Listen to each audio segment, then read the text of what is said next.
प्यारे बच्चों, हम class 8 history chapter number 2 from trade to territory पढ़ रहे हैं।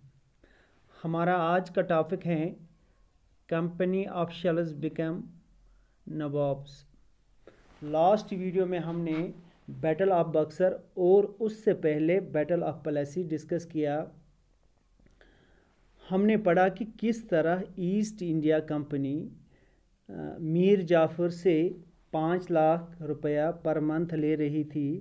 पहले मीर जाफ़र को as a puppet nawab, puppet means कठपुतली बनाया, लेकिन कुछ टाइम के बाद कंपनी इसे हटाती हैं और इसकी जगह मीर कासिम को दी जाती हैं, यानी मीर कासिम को नवाब बना दिया जाता है। लेकिन कुछ टाइम के बाद मीर कासिम को भी हटाया जाता है और एक बार फिर मीर जाफ़र को रीइंस्टेट किया जाता है, यानी नवाब बनाया जाता है, लेकिन कुछ शर्तों पे। इसके बाद मीर जाफ़र की डेथ होती है और कंपनी अब तय करती है कि हम खुद नवाब बनेंगे, अब किसी को पपट नवाब नहीं बनाया जाएगा। ये था लास्ट टॉपिक के बारे में। अब हम आज के टॉपिक पे आते हैं, कंपनी ऑफिशियल्स बिकम नवाब्स। अब यहाँ नवाब जो वर्ड लिखा गया है, ये क्यों, ये कोई लिखने में गलती नहीं हुई है, बल्कि ईस्ट इंडिया कंपनी नवाब को नवाब्स बोलते थे, यानी वो नवाब वर्ड को एज ए नवाब्स प्रोनाउंस करते थे। यहाँ कंफ्यूज होने की कोई बात नहीं है, ये नवाब ही है, लेकिन ब्रिटिशर्स इसको नवाब्स कहते थे। East India company servant began to have vision of living like नवाब। इसका क्या मतलब है? ईस्ट इंडिया कंपनी जो कि यहाँ ट्रेड करने आई थी, बैटल ऑफ प्लेसी और बैटल ऑफ बक्सर जीतने के बाद उन्होंने यहाँ की टेरिटरी भी एक्वायर की, यानी यहाँ की ज़मीन पे भी कब्ज़ा किया।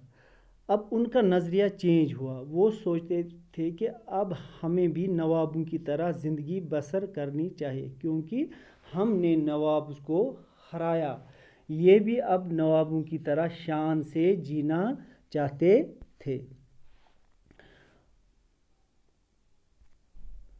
After the Battle of Plassey, the actual Nawab of Bengal were forced to give land and vast sums of money as personal gifts to company officials. Robert Clive himself amassed a fortune in India. Battle of Plassey के बाद company officials क्या काम करते हैं, ये बहुत सारा पैसा और गिफ्ट्स यहाँ जमा करते हैं। जो यहाँ के एक्चुअल नवाब थे उनसे ज़बरदस्ती ज़मीनें छीनी गई। रॉबर्ट क्लीव की अगर बात करेंगे, जो ईस्ट इंडिया कंपनी के साथ 1743 इंडिया एज एन ऑफिसर आए थे। 1743 जो ईस्ट इंडिया कंपनी के साथ 1743 एज एन ऑफिसर आए, उसने यहाँ आके बहुत सारी दौलत जमा की, फॉर्चून उसी को कहते हैं। इसके लिए इस अकेले ने यहाँ पे 4,01,102 पाउंड्स जमा किए थे।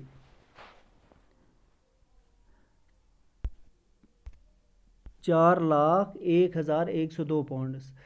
1764 में जब वो बंगाल के गवर्नर होते हैं, उन्हें करप्शन ख़त्म करने के लिए कहा जाता है।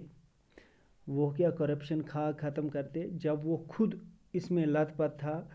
इस तरह से क्या होता है कि 1772 में ब्रिटेन में इसके खिलाफ करप्शन का केस चलता है, करप्शन का मुकदमा चलता है। कब? 1772 में। कहाँ पे? ब्रिटेन में।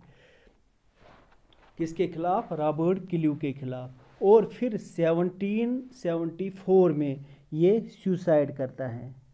1774 में रॉबर्ट क्लू सुसाइड करता है और इसी के साथ इसकी ज़िंदगी का खात्मा भी होता है। Not at all company officials succeeded in making money like Clue. Many died due to disease and wars. Many died due to disease and war. अब यहाँ पे क्वेश्चन अराइज होता है, क्वेश्चन उठता है कि क्या सब कंपनी ऑफिशियल्स रॉबर्ट क्लू की तरह करप्ट थे? नहीं, सब ऑफिशियल्स करप्ट नहीं थे। बहुत सारे लोग ऐसे भी थे जो कि यहाँ आए और यहाँ पे मुख्तलिफ डिजीज़ की वजह से मुख्तलिफ बीमारियों का शिकार हो गए और मर गए।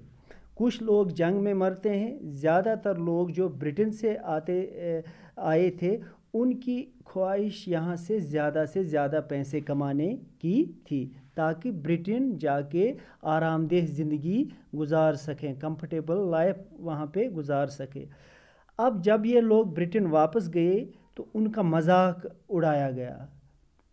वहाँ पे लोगों ने इनका मजाक उड़ाया। मिसाल के तौर पे गाँव का कोई आदमी शहर जाता है और शहर में जाके वो वहाँ का रहन सहन अडाप्ट करता है और जब वो फिर गाँव वापस आ जाता है तो कुछ चीज़ें उसकी वहाँ के रहन सहन के साथ नहीं मिलती हैं, कुछ चीज़ें उसकी बदल जाती हैं, तो वो आदमी गाँव का होके भी अलग सा लगता है।